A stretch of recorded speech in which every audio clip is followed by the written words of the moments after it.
Good morning बच्चों। CA foundation restart batch जनवरी 26 के लिए दी कंपनीज एक्ट 2013 आप पढ़ रहे हैं। अभी आपने इंडियन रेगुलेटरी फ्रेमवर्क को कंप्लीट कर लिया है और आप कंपनीज एक्ट में हमने अभी तक पढ़ा है कि बेटा कंपनी होती क्या है। सेक्शन 1 में हमने पढ़ा long title, short title, extract, commencement, applicability company की। वो करने के बाद हम लोग आ गए कि भैया क्या क्या डॉक्यूमेंट्स हैं जो कंपनी में जरूरी है। तो हमने देखा मेमोरेंडम जो कंपनी का प्राइमरी डॉक्यूमेंट है, जो किसी भी कंपनी का चार्टर कॉन्स्टिट्यूशन बताता है, जो कंपनी का आउटसाइड वर्ल्ड, आउटसाइड के लोगों के साथ रिलेशनशिप स्टेबल करता है।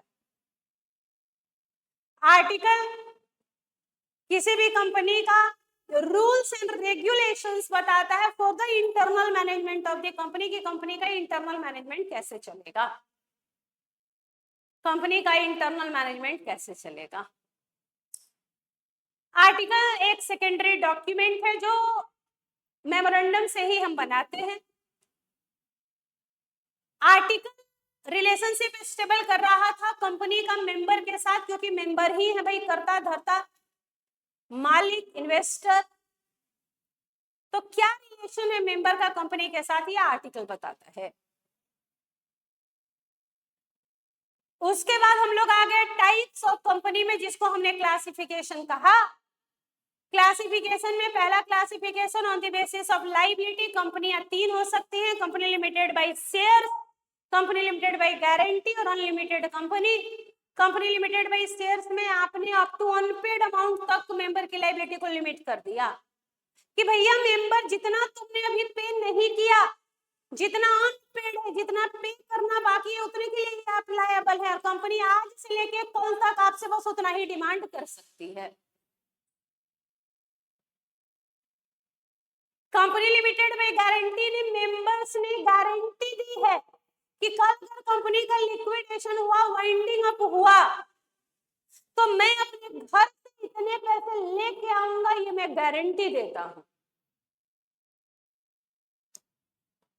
फिर अनलिमिटेड कंपनी में आपने कहा कि मेंबर्स की लायबिलिटी अनलिमिटेड हो जाएगी, लेकिन क्या जिस दिन कंपनी बनी है उसी दिन अनलिमिटेड हो जाएगी या at the time of liquidation winding up में होगी? तो at the time of liquidation winding up में मेंबर्स की लायबिलिटी अनलिमिटेड हो जाएगी। ये करने के बाद आप लास्ट क्लास में on the basis of membership company OPC क्या होती है। ओपीसी में आपने कहा कि जो नेचुरल पर्सन है, इंडिविजुअल जो नेचुरल पर्सन है, मेजर है और इंडियन सिटीजन है, वेदर रेसिडेंट और नॉट, वही ओपीसी के मेंबर हो सकते हैं या वही ओपीसी में नॉमिनी हो सकते हैं। ये करने के बाद आपने बताया कि ओपीसी दो काम नहीं कर सकता। ओपीसी कभी भी सेक्शन 8 के रूप में ना बन सकता है, ना कन्वर्ट हो सकता है, ना एनबीएफसी का काम कर सकता है। ओपीसी का मतलब ही होता है one person company. One person company मतलब company having only one person as the member. फिर आपने कहा प्राइवेट कंपनी में आर्टिकल ने 3 रेस्ट्रिक्शन लिमिटेशन और प्रोहिबिशन लगाए। रेस्ट्रिक्ट किया ट्रांसफर ऑफ शेयर को, लिमिट किया नंबर ऑफ मेंबर टू 200 की मैक्सिमम नंबर ऑफ मेंबर किसी कंपनी में भैया 200 हो सकते हैं, उससे ज्यादा नहीं। और प्रोहिबिट किया कि आप पब्लिक को इनवाइट नहीं कर सकते हैं, उनको प्रोस्पेक्टस इशू नहीं कर सकते हैं, उनको इनविटेशन नहीं दे सकते कि आओ हमारी कंपनी के सिक्योरिटीज में इन्वेस्ट करो।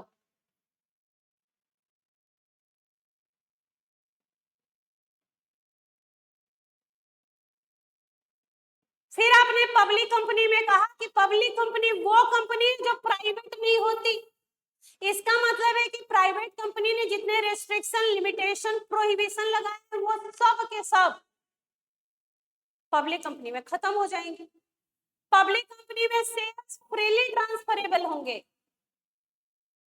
मैक्सिमम नंबर ऑफ मेंबर की कोई लिमिट नहीं है बेटा, indefinite, infinite number of member हो सकते हैं भाई, इनफाइनाइट।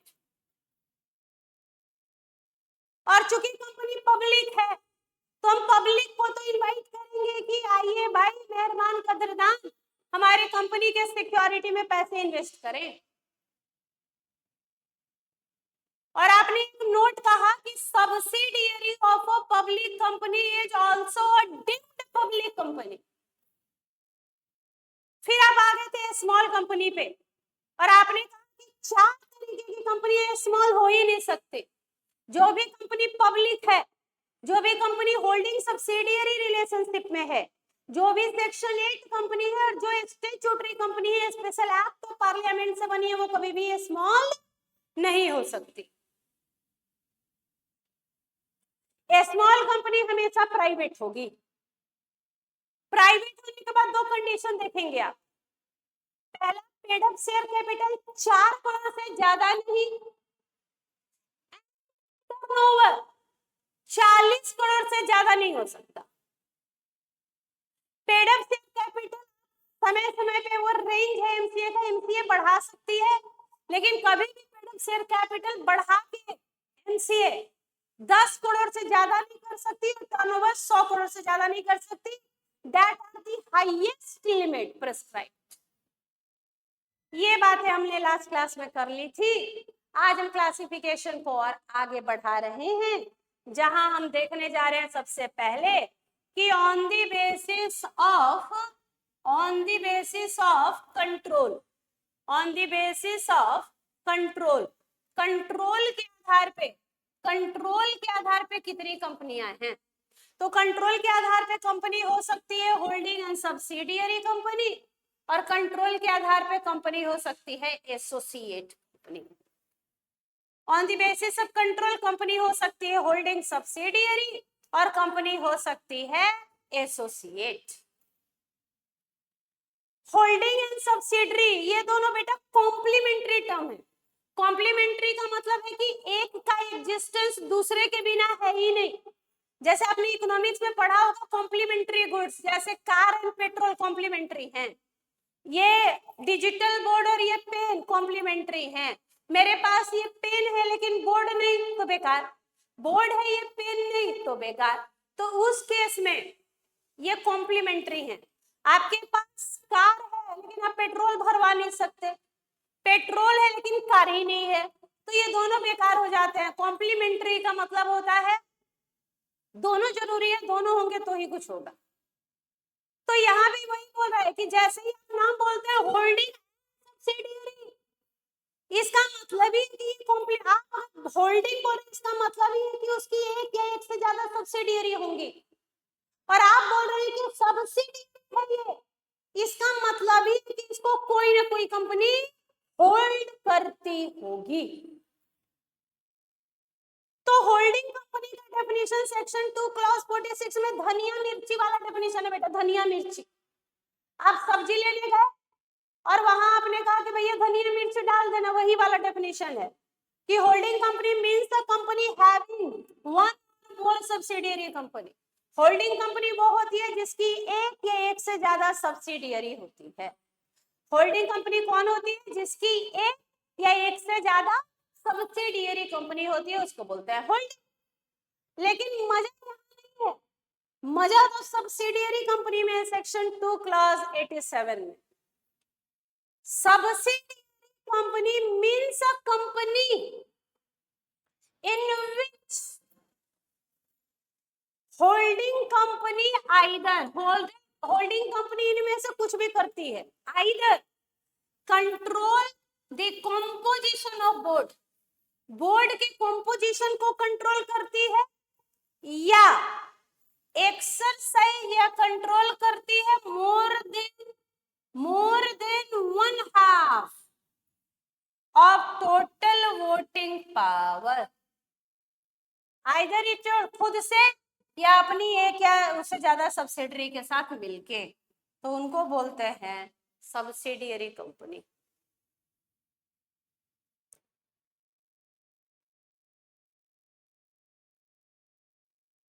तो एक बार आप जो मैंने बोला उसको देखिए तो होल्डिंग सब्सिडियरी क्या होती है, फिर यहाँ पे भी थोड़ा भाषण और देंगे। होल्डिंग सब्सिडियरी में भी भाषण है बाकी, आप एक बार देखिए। होल्डिंग किसको बोले? जिसकी एक या एक से ज्यादा सब्सिडरी होती है। होल्डिंग जिसकी एक या एक से ज्यादा सब्सिडियरी होती है।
होल्डिंग कंपनी, होल्डिंग कंपनी वो होती है जिसकी एक या एक से ज्यादा सब्सिडियरी होती है। Holding company means a company having one और मोर सब्सिडियरी कंपनी। होल्डिंग कंपनी वो होती है जिसकी एक या एक से ज्यादा सब्सिडियरी होती है, वो होती है होल्डिंग। तो भैया सब्सिडियरी क्या होती है फिर?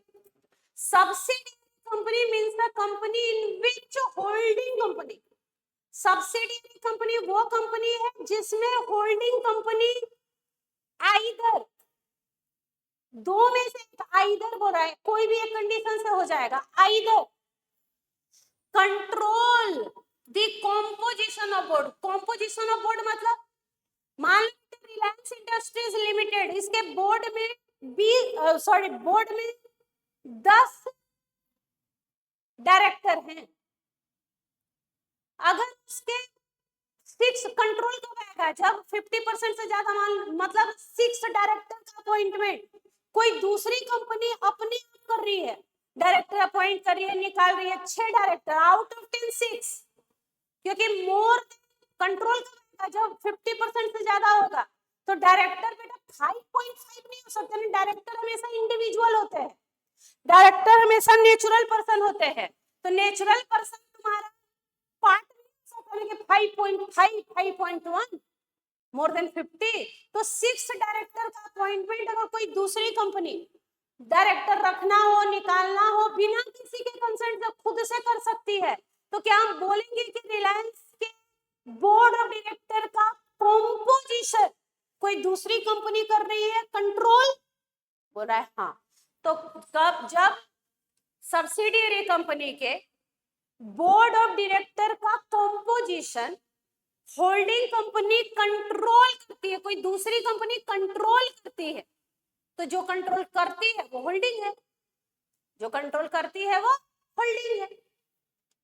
या और एक्सरसाइज और control more than 1/2 of total voting power.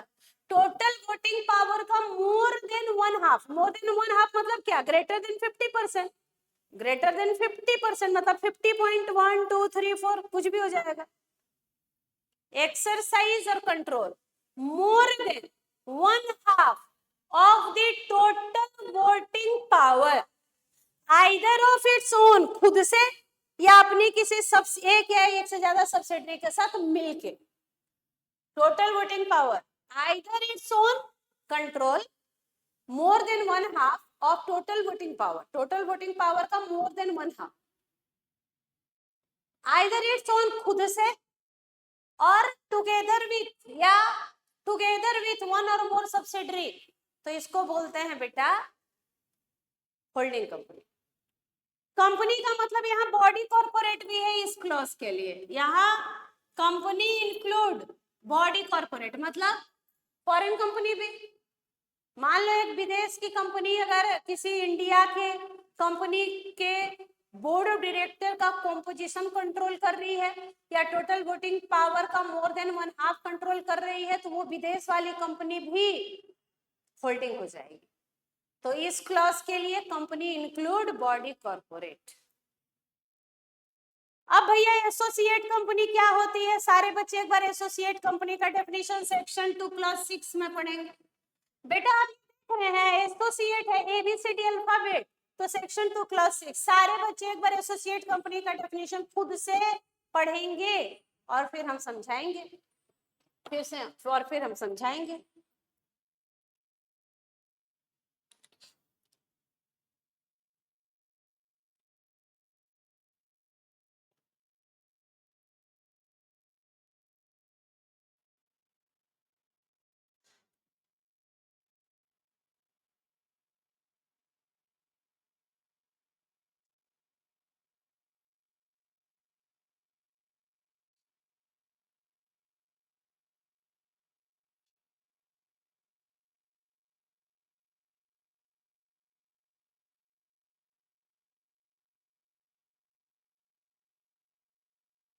सारे बच्चे एक बार एसोसिएट कंपनी का डेफिनेशन खुद से समझे तो क्या बोल रहा है?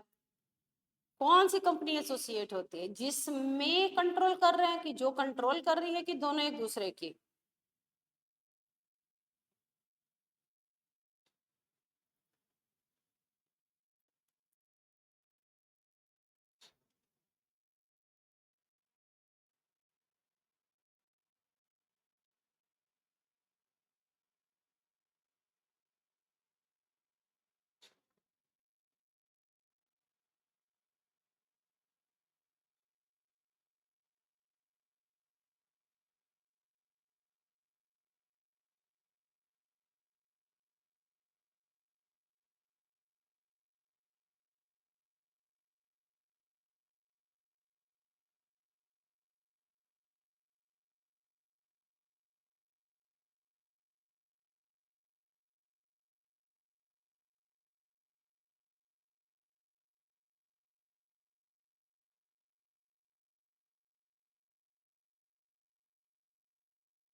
पढ़ लिया बेटा आपने एसोसिएट कंपनी? अब हम समझा दें।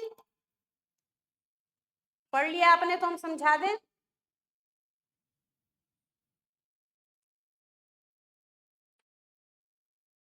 In relation to another company, ध्यान से देखिएगा। बहुत बार बच्चे ये कंफ्यूज रहते हैं कि भैया एसोसिएट कंपनी बोलते किसको है?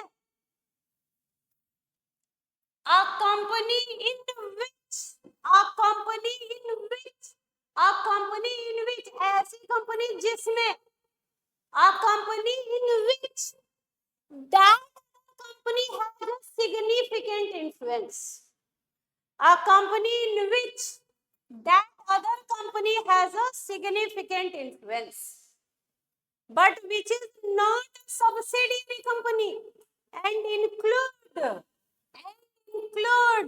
a joint venture company। एक कंपनी जिसमें किसी दूसरी कंपनी का सिग्निफिकेंट इन्फ्लुएंस है भाई, एक कंपनी जिसमें किसी दूसरी कंपनी का सिग्निफिकेंट इन्फ्लुएंस है, लेकिन जो सब्सिडियरी नहीं है और एसोसिएट में ज्वाइंट वेंचर आएगा। In relation to another company means a company in which other company has significant but not a subsidiary company, it include a joint venture.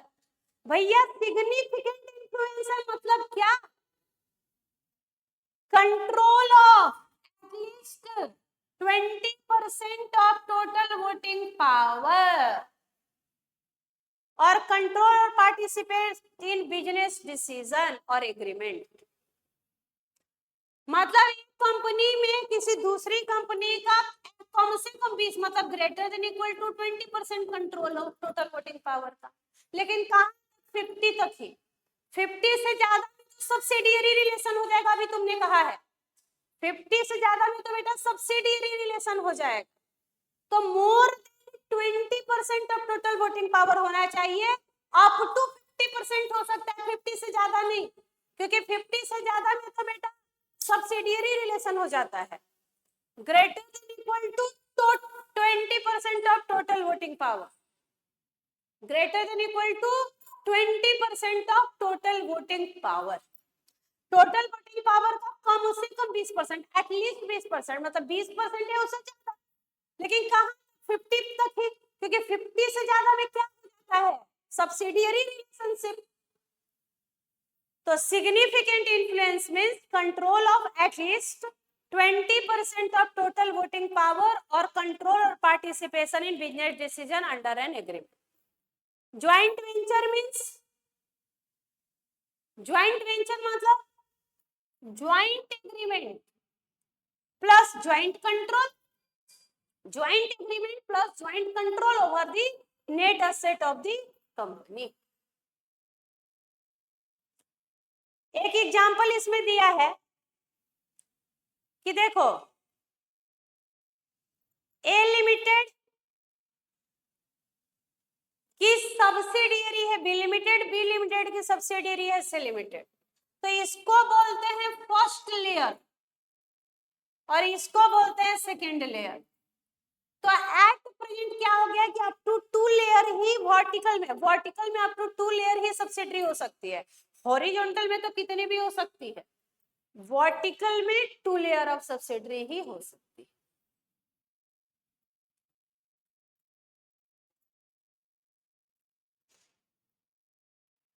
Holding company does not have more than 2 layers of subsidiary.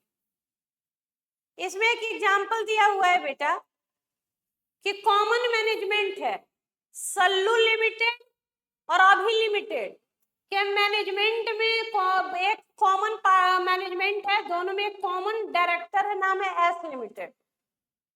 तो ये दोनों एक दूसरे की group company कहलाती है। Sukesh limited है, Sukesh limited है वो नोरा लिमिटेड और जैकू लिमिटेड में होल्ड कर रहे हैं। तो ये दोनों आपस में कहलाते हैं sister concern. Sukesh limited Nora और जक्कू लिमिटेड में होल्ड कर रहे हैं सर, ये दोनों सब्सिडरी हैं। तो ये दोनों सब्सिडरी आपस में कहलाती हैं sister concern.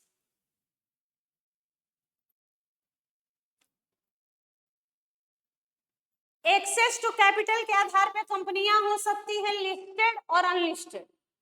Access to capital के आधार पर कंपनियां हो सकती हैं लिस्टेड या अनलिस्टेड।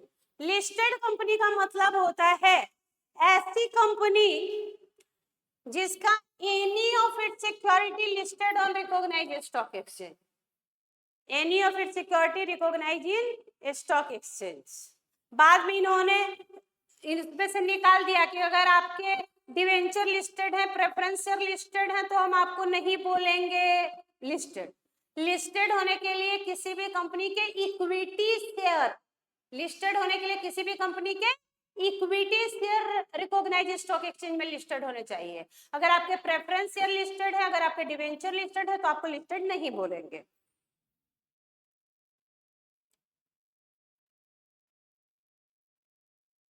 अनलिस्टेड मतलब जो लिस्टेड नहीं है, लिस्टेड कंपनी मतलब इन्होंने यहाँ जो डेफिनेशन बनाया था ना बेटा, इसमें गलती थी। गलती क्या है? Any of it security. अगर एनी ऑफ सिक्योरिटी बोल रहे हो तब तो अगर किसी कंपनी का बॉन्ड लिस्टेड है, अगर किसी कंपनी का डिवेंचर लिस्टेड, अगर किसी कंपनी का प्रेफरेंस शेयर लिस्टेड है तब भी कंपनी लिस्टेड हो जाएगी। तो इन्होंने बाद में अमेंड किया डेफिनेशन को। आपको अमेंडेड डेफिनेशन नहीं पढ़ाया है, अमेंडेड करके डेफिनेशन बोला कि एनी ऑफ इट सिक्योरिटी नहीं बोलना होगा, बोलना होगा इक्विटी शेयर। अगर किसी कंपनी की इक्विटी शेयर लिस्टेड है रिकॉग्नाइज्ड स्टॉक एक्सचेंज में तो कंपनी लिस्टेड है, नहीं है तो अनलिस्टेड। ये था लिस्टेड अनलिस्टेड। अब इसके बाद हम आ जाते हैं अदर कंपनीज में। अदर कंपनी में पहला नाम आता है फॉरेन कंपनी का, सेक्शन 2 क्लॉज 42। आप एक बार रीड करें फिर हम समझाएंगे फॉरेन कंपनी क्या होती है। एक बार आप रीड करें, एक बार हम समझाएंगे। What is a foreign company बेटा? What is a foreign company? What is a foreign company?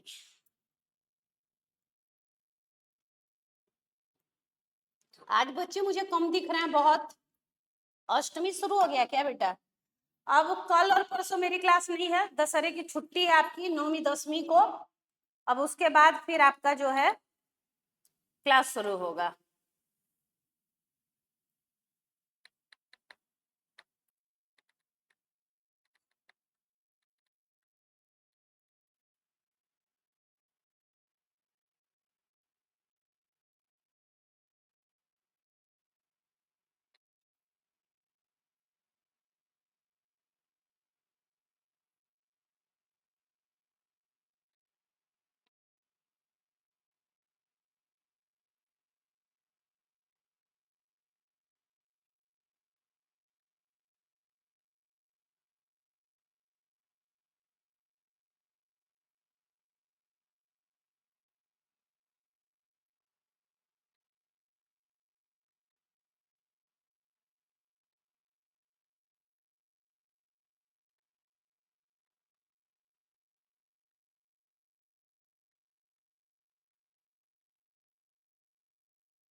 Foreign company के बारे में हमने पहले भी डिस्कस किया है कि फॉरेन कंपनी तो कंपनी ही नहीं होती सेक्शन 2 क्लॉज 20 में। लेकिन सेक्शन 2 क्लॉज 42 क्या बोल रहा है? Section 2 clause 42 foreign company, it means any company और बॉडी कॉर्पोरेट, एनी कंपनी और body corporate incorporated outside India, any company और body corporate incorporated outside India which has a place of business in India। place of business कहाँ होना चाहिए India में? खुद से, agent के थ्रू, फिजिकली या इलेक्ट्रॉनिक मोड में conduct any business activity in India in any other manner, या जो इंडिया में किसी भी और मैनर में बिजनेस एक्टिविटी कंडक्ट करे उसको हम फॉरेन कंपनी बोलेंगे। फॉरेन कंपनी मीन्स कंपनी और body corporate incorporated outside India जिसका प्लेस ऑफ बिजनेस इंडिया में होना चाहिए। अब इंडिया में आप बिजनेस खुद से करें, एजेंट के थ्रू करें, फिजिकली करें, इलेक्ट्रॉनिकली करें या इन एनी अदर मोड आप बिजनेस कर सकते हैं। क्वेश्चन है माइक लिमिटेड इनकॉर्पोरेट हुआ है in India, incorporate in India. और इनका लेजन ऑफिस, पूछताछ शेयर ट्रांसफर का सब काम सिंगापुर में होता है। तो आप बताइए, तो भैया बताना क्या है, बताना क्या है? प्रोविजन सेक्शन 2 क्लॉज 42 बोलता है इंडियन कंपनीज एक्ट का कि सबसे पहले तो डेफिनेशन बताइए फॉरेन कंपनी है क्या। सबसे पहले तो बताइए कि फॉरेन कंपनी है क्या।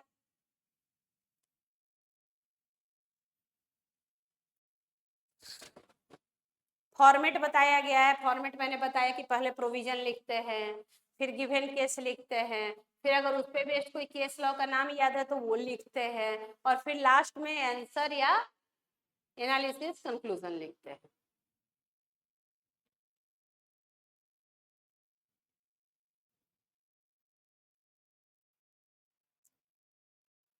इस क्वेश्चन का आंसर है provision section 2 clause 42। According to section 2 clause 42 of the Companies Act, a foreign company means a company or body corporate incorporated outside India which has a place of business in India, whether by itself, through agent, physically or electronic mode, and conduct any business activity in India in any other manner. In the given case, Mike limited India में incorporate हुई है और उसका lesion office Singapore में है। तो आपको साफ साफ पता चल रहा है कि चूंकि कंपनी इंडिया में इनकॉर्पोरेट हुई है तो फॉरेन हो ही नहीं सकती। डेफिनेशन में ही नहीं आई ना बेटा, डेफिनेशन में ही नहीं आई। अब आ जाइए गवर्नमेंट कंपनी क्या होती है। तो ये वाला डेफिनेशन आप एक बार रीड करें, हम फिर समझा दें। Government company section 2 clause 45। फिर आप देखिए गवर्नमेंट कंपनी क्या होती है सेक्शन 2 क्लॉज 45 में। गवर्नमेंट कंपनी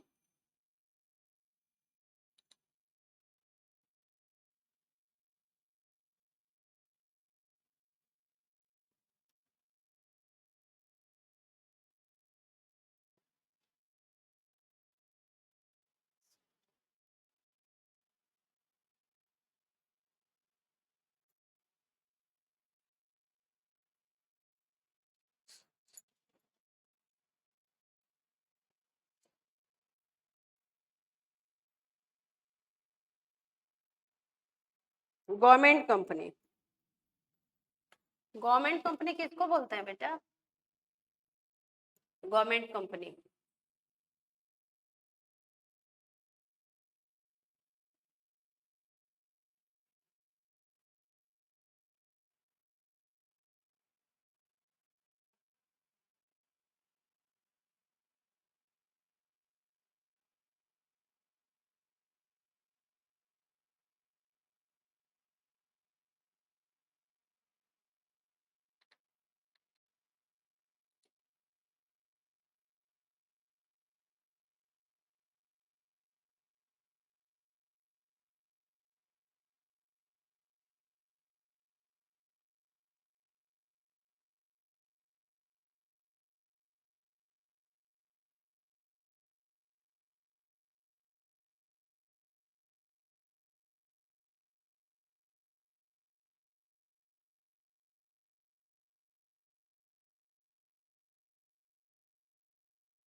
क्या बोल रहा है बेटा? Government company, government company means any company. Read किया आपने? सारे बच्चों ने एक बार रीड कर लिया? Government company means any company. Government company means any company in which not less than 51% of paid up share capital is held by central government or any state government or governments, or partly by CG and partly by one or more state government, and this section include a company which is a subsidiary of such a government company. एक company जिसमें कम से कम not less than 51 मतलब कम से कम 51% paid up share capital government के पास होना चाहिए. गवर्नमेंट का मतलब सेंटर हो सकता है, गवर्नमेंट का मतलब एक या एक से ज्यादा स्टेट गवर्नमेंट हो सकती है, गवर्नमेंट का मतलब मिला जुला के पार्टली सेंट्रल पार्टली स्टेट हो सकता है. And subsidiary of government company is also a government company. Subsidiary of government company is also a government company.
हो गया बेटा गवर्नमेंट कंपनी सारे बच्चों का. 51 पर ऐसी कंपनी जिसमें कम से कम not less than 51 not less than 51% of paid up share capital is held by. 51 से कम गवर्नमेंट के पास नहीं होना चाहिए, मतलब कम से कम 51 तो होना ही चाहिए. 51% of paid up share capital is held by central government और एक या एक से ज्यादा स्टेट गवर्नमेंट या मिला जुला के.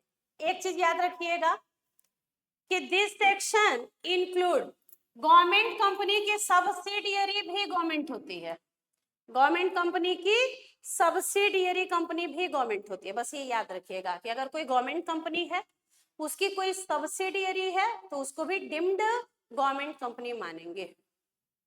गवर्नमेंट कंपनी की सब्सिडियरी भी गवर्नमेंट होती है, गवर्नमेंट कंपनी की सब्सिडियरी भी गवर्नमेंट होती है. बस ये याद रखिएगा.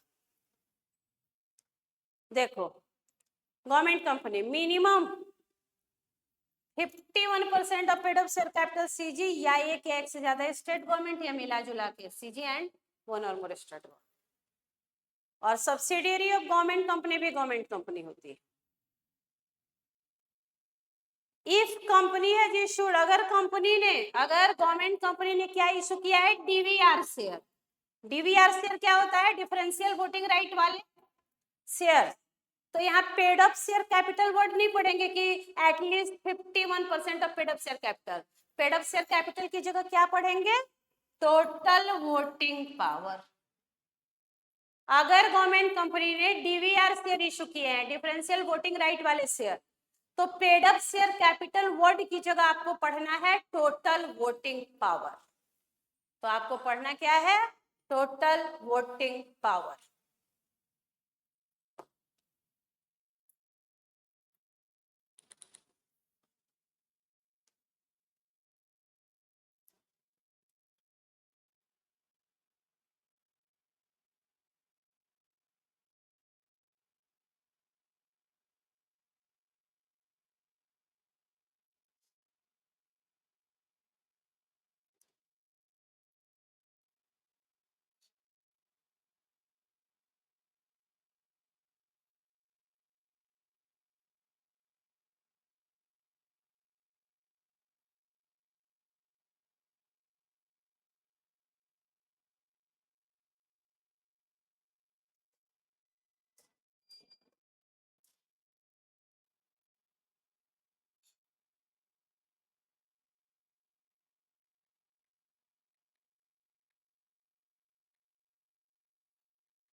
गवर्नमेंट कंपनी हो गया तो आगे बढ़े। ऐसी कंपनी जिसमें एटलीस्ट 51% शेयर गवर्नमेंट के पास हो, गवर्नमेंट का मतलब सीजी एसजी या मिला जुला के हो सकता है, एंड गवर्नमेंट कंपनी की सब्सिडरी भी गवर्नमेंट होती है। इसके अलावा अगर गवर्नमेंट कंपनी ने डीवीआर शेयर इशू किए हैं तो वहां हम paid up share capital word नहीं पढ़ते, उसकी जगह पढ़ते हैं टोटल वोटिंग पावर। आगे बढ़े। इक्विटी शेयर्स दो तरीके के होते हैं, आपको पता है। ऑर्डिनरी शेयर्स जिनको यूनिफॉर्म वोटिंग राइट बोलते हैं, 1 शेयर होल्ड करने पे 1 वोटिंग मिलता है। दूसरा होता है डीवीआर, जहां 1 शेयर होल्ड करने पे 1/10 1/5 ऐसे वोटिंग पावर हो सकता है। डिफरेंस हो गया, 1 शेयर को 1 वोटिंग पावर नहीं मिला तो डिफरेंस हो गया, डिफरेंशिएट वोटिंग पावर। जैसे एक कंपनी का हम लोगों ने एग्जांपल लिया है कि एबीसी लिमिटेड एक कंपनी है जिसमें 1 लाख इक्विटी शेयर्स है क्लास ए और 1 लाख इक्विटी शेयर्स है क्लास बी, तो टोटल इक्विटी शेयर्स कितने हो गए? 2 लाख। 2 लाख। अब ये 2 लाख वोट मिल रहा है इनको, और यहाँ पे 1 शेयर होल्ड करने पे 1/10 है, तो 1 lakh share 1 lakh DVR issue किए हैं, तो वोटिंग पावर हो गया 10,000, तो टोटल 3,10,000 वोटिंग पावर हो जाएगा कंपनी का। तो इसका 51% से ज्यादा पेड अप शेयर कैपिटल, इसका 51% से ज्यादा गवर्नमेंट के पास होना चाहिए।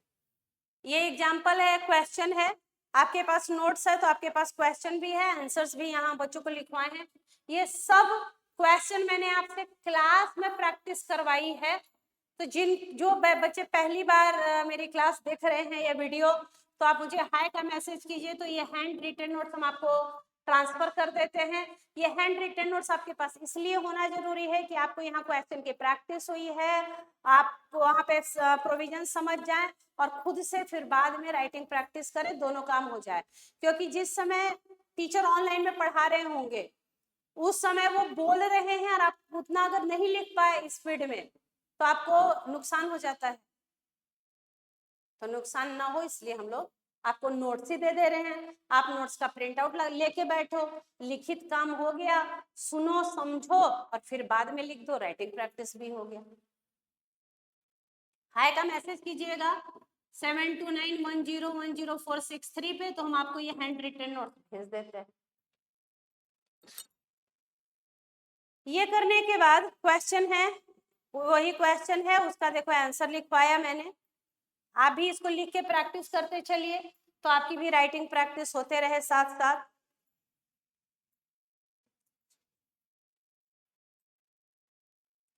फिर हम लोग आगे बेटा सेक्शन 8 कंपनी पे।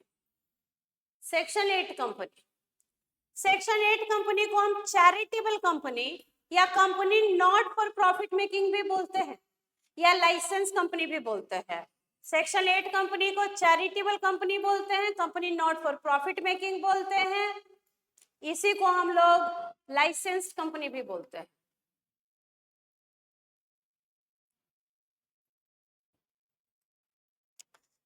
ऑब्जेक्ट क्या होता है इनका? प्रमोट करना charitable purpose, science commerce arts, science commerce arts. उसके अलावा 2 ही, education protection of environment, 2 R religion research, 2 S sports social welfare and charity को प्रमोट करना इनका मेन काम है। सबसे पहले आप 10th के बाद क्या पढ़ने के लिए सोचते हैं? 10th के बाद आप सोचते हैं ना कि मैं साइंस पढ़ूं कि कॉमर्स पढ़ूं कि आर्ट्स पढ़ूं, तो इनका भी काम है साइंस कॉमर्स आर्ट्स को प्रमोट करना। 2 ई है, 2 वर्ड ई से शुरू है, एजुकेशन और प्रोटेक्शन ऑफ इन्वायरमेंट। 2 आर है, रिलीजन और रिसर्च।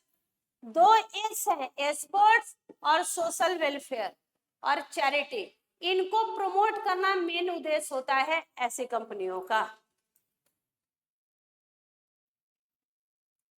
प्रोहिबिशन है, ऐसी कंपनियां कैन नॉट डिक्लेयर और pay dividend to its member. भैया चैरिटी करने के लिए बने हैं, आपने ये स्पेशल लाइसेंस लिया है सेंट्रल गवर्नमेंट और उसी लाइसेंस के अंडर काम करते हैं। आपका मकसद प्रॉफिट अर्न करना, प्रॉफिट कमाना है ही नहीं, तो जब प्रॉफिट कमाएंगे नहीं तो प्रॉफिट बांटेंगे कैसे? प्रोहिबिशन है, दे कैन नॉट डिक्लेयर और pay dividend to its members. Licence, they operate under a special licence from C G, central government से लाइसेंस देता है, लाइसेंस देता है आरओसी और वापस लेता है आर डिविजनल डायरेक्टर। अगर आपने जो जिन कंडीशन पे लाइसेंस लिया था कि भाई मैं तो सोशल वेलफेयर करूंगा, और अगर आप वही वो नहीं करते तो इसको कंट्रावेंशन बोलेंगे और आरडी आपसे लाइसेंस रिवोक कर सकता है वापस। लाइसेंस वापस लेके और आपको 3 तरीके का डायरेक्शन दे सकता है। पहला, convert the status to private limited या लिमिटेड। ज्यादा शौक है प्रॉफिट कमाने का तो चलो अपने आप को प्राइवेट या पब्लिक कंपनी में कन्वर्ट करो। दूसरा, बंद करो, धंधा बंद करो, चलो लपेटो लपेटो लपेटो लपेटो, धंधा बंद करो, वाइंड अप। या तीसरा, अपने जैसी ही किसी कंपनी के साथ एमेलगेमेट कर जाओ, मतलब आपकी तरह जैसे आप काम करते हैं मान लो एजुकेशन का, तो दूसरा सेक्शन 8 कंपनी जो एजुकेशन का काम करती है उसके साथ मर्ज हो जाइए, एमेलगेमेट हो जाइए। नीड नॉट टू डू, क्या नहीं करना है, ये अपने नाम के अंत में लिमिटेड प्राइवेट लिमिटेड ये नहीं लगाना होता। मिनिमम नंबर ऑफ डायरेक्टर कितने होंगे, इंडिपेंडेंट डायरेक्टर कितने होंगे, जरूरत नहीं है। Share holder relationship committee, nomination remuneration committee, ये सब बनाने की जरूरत नहीं है। नेक्स्ट है बेटा dormant company. Dormant company section 455। Madam अभी तक तो हम लोग सेक्शन 2 क्लॉज ऐसे पढ़ रहे थे, अब डोरमेंट। बेटा जिस समय लॉ मेकर लॉ बना रहे थे तो डोरमेंट कंपनी का कॉन्सेप्ट उनके दिमाग में आया ही नहीं। उनके दिमाग में था कि भाई कंपनी बना रहे हो तो काम धंधा करोगे, आप कंपनी आज बना लिए फ्यूचर में काम करेंगे, अभी आपके पास कोई धंधा नहीं है, काम नहीं है, 2 साल तक सिग्निफिकेंट अकाउंटिंग ट्रांजैक्शन नहीं, ऐसा सोचे ही नहीं थे। लेकिन जब लोगों ने कंपनी फ्यूचर प्रोजेक्ट के लिए बनाना शुरू किया और जब लोगों के पास कोई काम धंधा नहीं हुआ तो बोल रहे हैं कि भैया हमें कुछ छूट मिलना चाहिए, तब ऐसी कंपनियों को डोरमेंट बोला गया। और चूंकि ये बाद में कॉन्सेप्ट आया तो मिसलेनियस चैप्टर में डोरमेंट का डेफिनेशन डाला गया, इसलिए इसका 455 सेक्शन। Dormant company 455, where a company is formed, company क्यों बना रहे हो, where a company is formed and registered under this act for future project. बेटा फ्यूचर प्रोजेक्ट के लिए बना रहे हो, और टू होल्ड एन एसेट और intellectual property and has no significant accounting transaction. कोई सिग्निफिकेंट अकाउंटिंग ट्रांजैक्शन है ही नहीं तुम्हारा, तो तुमको बोलेंगे डोरमेंट। इनएक्टिव मतलब, इनएक्टिव मतलब जो कोई बिजनेस या ऑपरेशन कैरी नहीं करती और पिछले 2 फाइनेंशियल ईयर में, लास्ट 2 पिछले 2 फाइनेंशियल ईयर में ना तो इन्होंने फाइनेंशियल स्टेटमेंट सबमिट किया, ना एनुअल रिटर्न सबमिट किया, ना पिछले 2 साल में इनके यहाँ कोई सिग्निफिकेंट अकाउंटिंग ट्रांजैक्शन हुआ है। कोई सिग्निफिकेंट अकाउंटिंग ट्रांजैक्शन नहीं हुआ और पिछले 2 साल में ना तो फाइनेंशियल स्टेटमेंट सबमिट किया ना एनुअल रिटर्न, तो इनको बोलते हैं इनएक्टिव। सिग्निफिकेंट अकाउंटिंग ट्रांजैक्शन मतलब इनको छोड़ के आप आरओसी को फी का पेमेंट कर रहे हैं, आप ऑफिस मेंटेन कर रहे हैं, रिकॉर्ड मेंटेन कर रहे हैं, शेयर अलॉटमेंट के लिए पैसे दे रहे हैं, तो ये सब सिग्निफिकेंट नहीं। निधि कंपनी 406 में क्या है भैया, निधि कंपनी को ही हम म्यूचुअल बेनिफिट सोसाइटी भी बोलते हैं, जहां कुछ लोग मिलके और mutual benefit and benefit of each other के लिए कंपनी बनाते हैं, जहां सब लोग अपनी सेविंग को लेके आते हैं, सेविंग को इन्वेस्ट करते हैं, सब लोग अपना कॉस्ट कटिंग करते हैं और पैसे वहां लगाते हैं, और जिससे कि भाई जो भी लोग उससे जुड़े हुए हैं उनका बेनिफिट देखा जाएगा, उसको बोलते हैं Nidhi company. Nidhi company also known as mutual benefit society, a company in which the central government may by notification declare to be nidhi or mutual benefit society, mainly created for cultivating the habit of thrift and saving among a state's member. PFI, public financial institution, PFI public financial institution section 2 clause 72। PFI क्या बोल रहा है, condition PFI है आप मतलब आप established या constitute हुए हैं किसी सेंट्रल या स्टेट एक्ट के तहत, आप स्टेबल हुए हैं, रजिस्टर्ड हुए हैं किसी सेंट्रल या स्टेट एक्ट के तहत, और आपका 51% paid up share capital government के पास, गवर्नमेंट मतलब सीजीएसडी या कॉम्बिनेशन हो सकता है, उसको बोलते हैं पीएफआई। आप जानते हैं बेटा इंडिया का सबसे बड़ा पीएफआई क्या है, public financial institute, LIC. LIC जब अपना आईपीओ लेके आया बेटा, आपको पता है आईपीओ का साइज इतना बड़ा था कि 2 into GDP of Pakistan and Sri Lanka, मतलब पाकिस्तान और श्रीलंका का जीडीपी का 2 गुना से ज्यादा आईपीओ लेके आया था। जब ये 1955 में बहुत सारे प्राइवेट छोटे मोटे इंश्योरेंस कंपनियों को मर्ज करके 1955 में बना था एलआईसी। सबसे बड़ा पीएफआई है, पब्लिक फाइनेंशियल इंस्टीट्यूशन, जो कि पीएफआई मतलब जो किसी सेंट्रल या स्टेट एक्ट में बने हैं और जिनका 51% paid up share capital government के पास है, उनको बोलते हैं हम लोग पीएफआई, पब्लिक फाइनेंशियल इंस्टीट्यूशंस।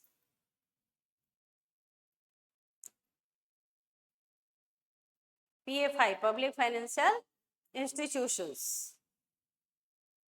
अब कुछ क्वेश्चन की प्रैक्टिस आपको यहाँ पे हुई है, अब यहाँ पे आपके कुछ क्वेश्चनों की प्रैक्टिस हुई है।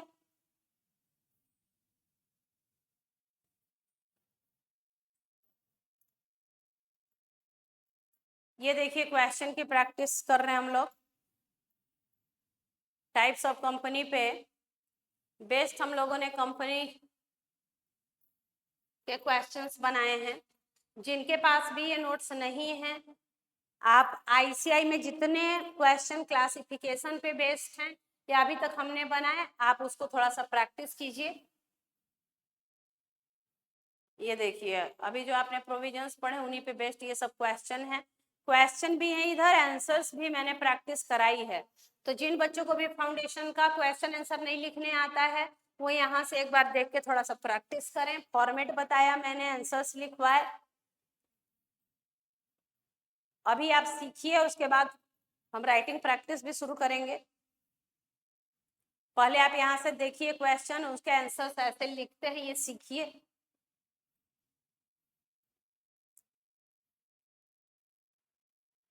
डिस्क्रिप्टिव क्वेश्चंस,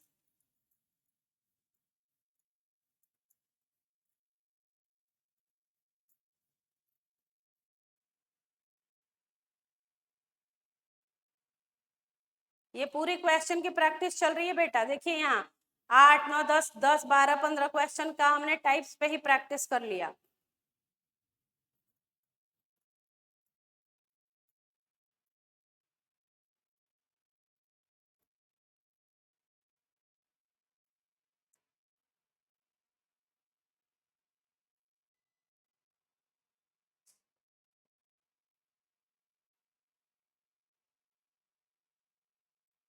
अब हम लोग शुरू करेंगे SR OR UR क्या होता है, शेयर होल्डर कौन, मेमोरेंडम आर्टिकल में डिफरेंस क्या, मेमोरेंडम आर्टिकल में डिफरेंस क्या,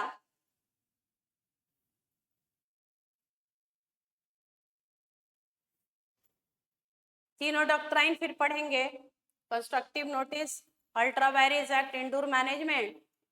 तो इस तरीके से नेक्स्ट क्लास में हम लोग आगे की ओर बढ़ेंगे। मेमोरेंडम आज आपका काम है केवल जिनका भी इंडियन रेगुलेटरी फ्रेमवर्क कंप्लीट नहीं हुआ उनको कंप्लीट करें, और टाइप्स ऑफ कंपनी तक कंपनी को कंप्लीट करें।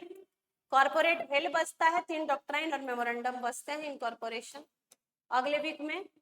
अभी इस वीक में कल और परसों छुट्टी है, आपकी क्लास 3-4 को होगी और अगले वीक में 2-3 दिन और लेना पड़ेगा और खत्म कर लेंगे हम लोग। चलिए बने रहें, स्वस्थ रहें, व्यस्त रहें, और माता जी सबकी मनोकामनाएं पूरी करें। फिर मुलाकात होगी आपसे अब फ्राइडे को, Wednesday and Thursday is the holiday. Enjoy कीजिए, खुश रहिए, घूमिए, खाइए, पीजिए, मस्त रहिए, स्वस्थ रहिए, व्यस्त रहिए। Thank you.